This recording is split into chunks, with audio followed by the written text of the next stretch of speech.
One of the other ways Bad Boy allows you to make this mower your own is by the adjustment of the deck height lever.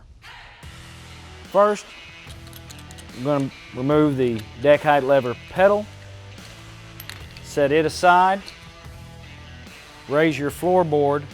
That will give us access to the 2 bolts holding in the deck lever itself. Once you've removed the 2 bolts securing the deck lift lever, you can see your adjustment here.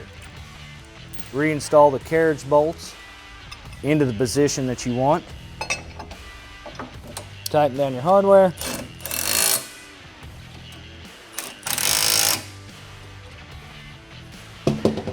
Reinstall lever, foot peg. And now you're ready to mow with an attitude.